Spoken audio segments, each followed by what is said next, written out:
सीधे अब आपको वाराणसी लिए चलते हैं, जहां पर अखिल भारतीय राजभाषा सम्मेलन में गृह मंत्री अमित शाह संबोधित कर रहे हैं। बनारस से ही खड़ी बोली का क्रमवार विकास देखा है और एक खड़ी बोली का जो क्रमवार विकास हुआ है और एक समृद्ध भाषा बनकर आज हिंदी हमारे सामने खड़ी है, इसकी पूरी यात्रा को मैं प्रणाम करता हूं और वो हमारे लिए हमेशा प्रेरणा का स्रोत है। 19वीं सदी के अंतिम 2 दशक हमारे देश के इतिहास को देखे तो घटना बहुल थे। ढेर सारी घटनाओं समांतर रूप से देश भर में घटित होती गई।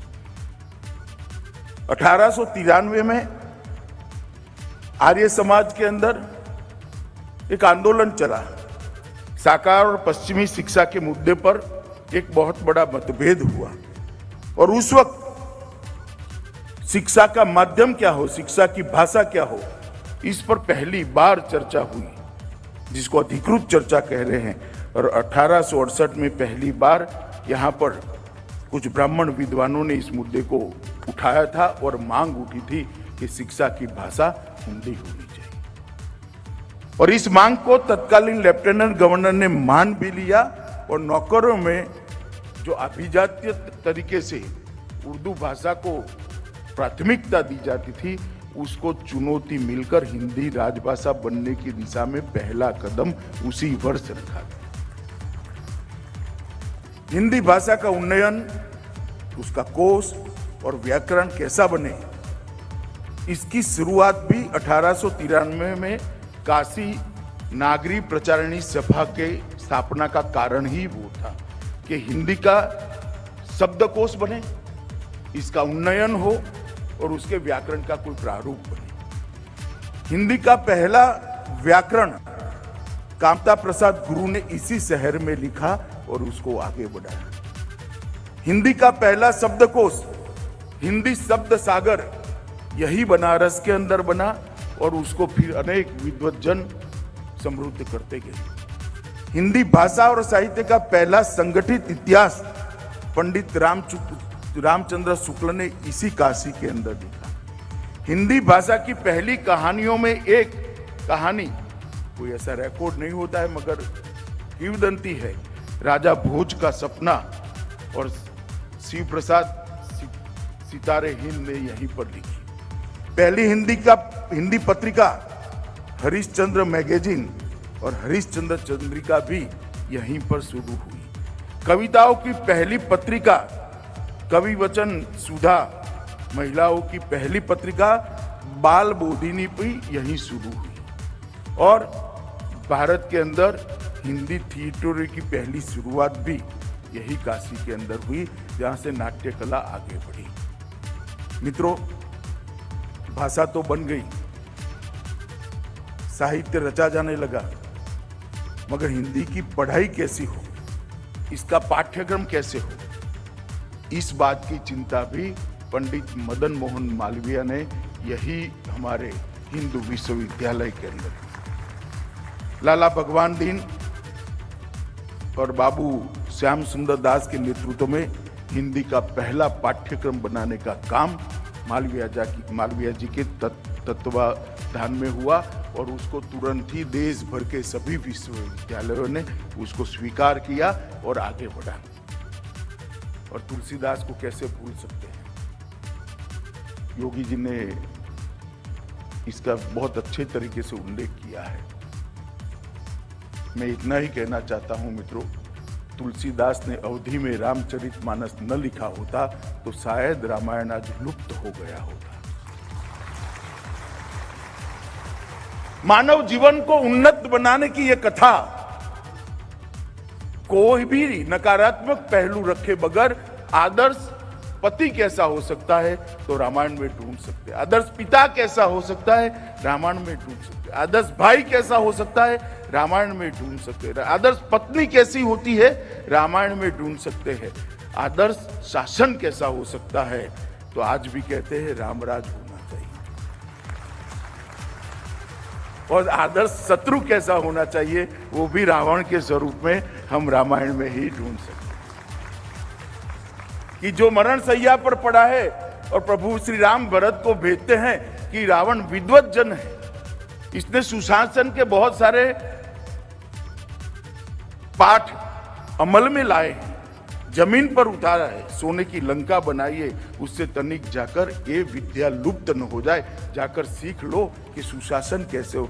और कोई झिझक के बगैर भरत को उन्होंने सुशासन के पाठ सिखाए थे। मित्रों, ये रामायण ग्रंथ को तुलसीदास जी ने यहीं आगे बढ़ाने का काम किया और वहीं से ये अवधि और जितनी भी हिंदी की बोलियां हैं उसको लोकप्रिय बनाने की भी शुरुआत हुई। अनेक हिंदी के विद्वान जयशंकर प्रसाद, मुंशी प्रेमचंद, आचार्य रामचंद्र शुक्ल, बाबू श्याम सुंदर दास, सभी ने यहीं पर हिंदी को आगे बढ़ाने का काम किया। और इसलिए मैं मानता हूं कि हिंदी को मजबूत करने का और घर घर पहुंचाने का और अपनी स्वभाषाओं को मजबूत करने का और राजभाषा के साथ जोड़ने का जो नया अभियान शुरू होने जा रहा है आज़ादी के अमृत महोत्सव के अंदर, उसके लिए काशी से उचित स्थान कोई हो ही नहीं सकता। और ये बहुत अच्छा हुआ है कि आज देश भर के हिंदी के विद्वान यहाँ पर उपस्थित हैं। मित्रों, हिंदी भाषा के लिए ढेर सारी चीजें कंट्रोवर्सी खड़ी होने का प्रयास किया गया, मगर वो समय अब समाप्त हो गया है। मैं बचपन से देखता था कि अंग्रेजी नहीं बोलने आती, अंग्रेजी नहीं बोल सकते, तो एक लघुता ग्रंथि की निर्मित बच्चे के मन के अंदर होता है। मैं आपको दावे से कहता हूं कि कुछ समय के बाद ऐसा समय आएगा कि मेरी भाषा में नहीं बोल सकता, इसलिए लघुता ग्रंथि का नहीं। क्योंकि देश के प्रधानमंत्री जी ने अपनी कृति से गौरव के साथ अपनी भाषाओं को दुनिया भर के अंदर और देश भर के अंदर प्रस्थापित करने का काम किया है। शायद ही कोई प्रधानमंत्री होगा जिनको वैश्विक मंच पर इतना सम्मान मिला होगा जितना श्री नरेंद्र मोदी जी को मिला है। शायद ही कोई प्रधानमंत्री, मगर हर जगह पे नरेंद्र भाई ने दुनिया में भारत की बात अपनी राजभाषा में रखकर राजभाषा के गौरव को, जो देश अपनी भाषा खो देता है वो कालक्रम में अपनी सभ्यता को भी खो देता है, अपनी संस्कृति को भी खो देता है और अपने मौलिक चिंतन को भी खो देता है। और जो देश अपने मौलिक चिंतन को खो देते हैं वो दुनिया को आगे बढ़ाने के लिए धारा प्रवाह से निपजे हुए ज्ञान को दुनिया भर में फैलाने का ये भाषा बहुत महत्वपूर्ण शब्द। और इसीलिए हमारे यहाँ भाषा में अक्षर शब्द का प्रयोग कर। अक्षर शब्द देखने में सीधा साधा है, पर इसको जरा एक बार तोड़कर देखिए। अक्षर, जिसका क्षरण कभी नहीं होता है, उसको अक्षर कहते हैं। और इसलिए हम इसको अक्षर ब्रह्म भी कहते हैं। हमारे यहां भाषाओं का इतना सम्मान हमारी संस्कृति के अंदर किया गया। महर्षि पाणिनि, महर्षि पातंजलि और महर्षि भर्तृहरि ने भाषाओं के लिए अनेक प्रकार की विधाओं को हमारे देश के अंदर जन्म दिया। आज वो विधाएं लुप्त नहीं हुए, आज भी कुछ लोग संभाल कर उसको आगे बढ़ रहे हैं। और मुझे भरोसा है कि एक बार देश की जनता ये आजादी के अमृत काल में मन बना ले और हमारे देश का व्यवहार, हमारे देश की बोलचाल, हमारे देश का पत्र व्यवहार, हमारे देश का शासन स्वभाषा में चलना शुरू हो जाए, अपने आप महर्षि पतंजलि और पाणिनि हमें जो देकर गया है वो तुरंत पुनर्जीवित हो जाएगा। और मैं आज इस सम्मेलन के माध्यम से देश भर के अभिभावक को भी अपील करने आया हूं, उनको अनुरोध करने आया कि आप आपके बच्चों के साथ अपनी भाषा में बात करें। बच्चे चाहे किसी भी माध्यम में पढ़ते हो, घर के अंदर अपनी भाषा में इनसे बात करिए, उनका आत्मविश्वास जगाइए, अपनी भाषा बोलने के लिए जो झिझक है उसके मन से एक बार निकाल दीजिए। इससे भाषा का तो भला होगा, मगर उससे ज्यादा भला आपके बच्चे का होगा, आपकी संतानों का होगा। क्योंकि मौलिक चिंतन स्वभाषा से ही आ सकता है। दूसरी भाषा रटी रटाए ज्ञान को तो दे सकती है, ज्ञान को अर्जित करना है और ज्ञान को आगे बढ़ाने का जो यात्रा है वो मौलिक चिंतन से ही हो सकता है और मौलिक चिंतन स्वभाषा से ही प्राप्त हो सकता है। अगर आपने आपके बच्चे के मौलिक चिंतन को एक बार समाप्त कर दिया तो आपका बच्चा देने वाला नहीं बनेगा, देने वाला बनेगा।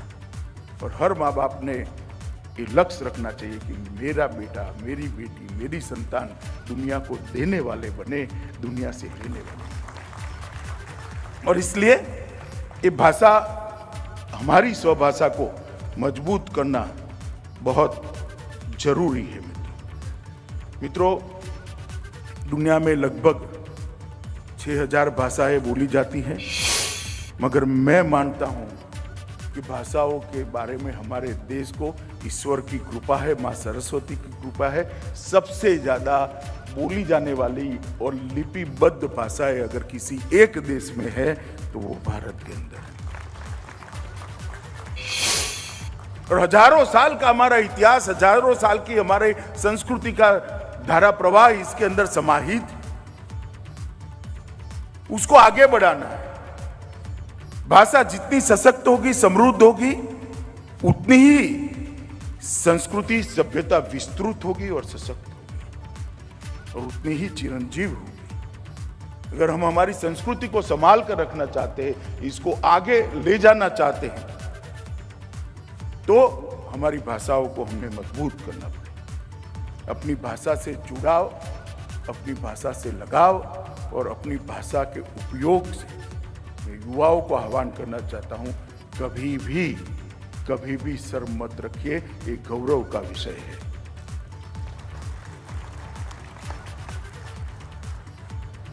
और मैं फिर से एक बार कहना, मैं हिंदी में भाषण कर रहा हूं, हो सकता है कोई शब्द मेरे गुजराती में आ जाएंगे,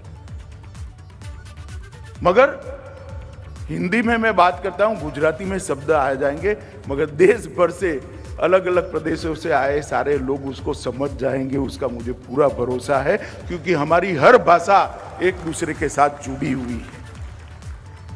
मित्रों, आज मैं फिर से कहना चाहता हूं कि हमारा पूरा बल होना चाहिए कि ये जो लघुता ग्रंथि अंग्रेजी शासन काल के अंदर हुई है वो बदलनी पड़ेगी, उसको युवाओं के मन से निकालना पड़ेगा और घबराहट की जगह गौरव की अनुभूति हो, इस प्रकार के वातावरण की निर्मित होगी। किसी भी मंच पर आप अपनी भाषा के अंदर आपके मौलिक विचारों को रखिए। एक जमाना था जब घबराहट होती थी, मैं बताता हूं एक जमाना अब शुरू हो चुका है जब गौरव की अनुभूति होगी। घबराहट से गौरव को बदलना ये बहुत बड़ी उपलब्धि है नरेंद्र मोदी जी के शासनकाल की। स्वभाषा ही अभिव्यक्ति को सुनिश्चित करती है, स्वभाषा ही चिंतन को गति देती है और स्वभाषा ही नए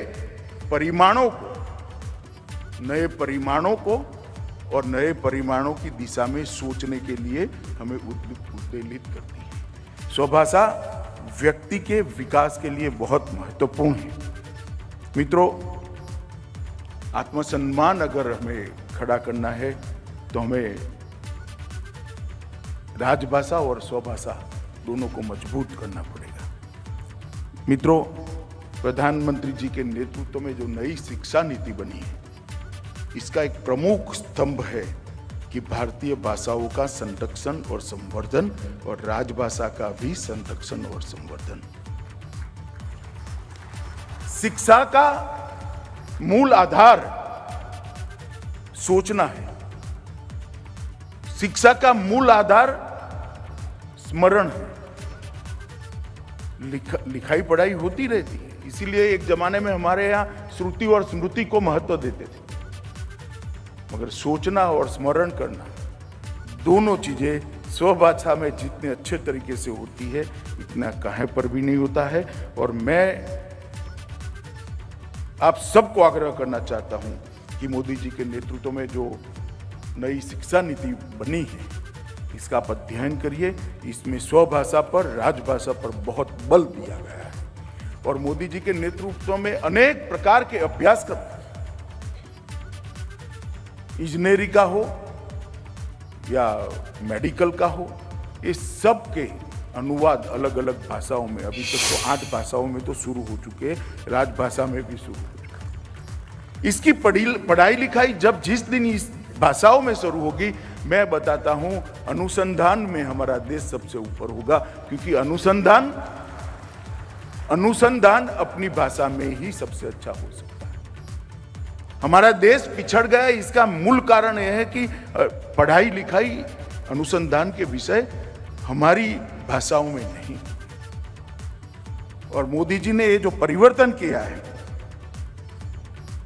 वो परिवर्तन आने वाले दिनों में भारत के भविष्य को बदलने वाला परिवर्तन होने वाला है, इसका मुझे अभी बहुत विश्वास है।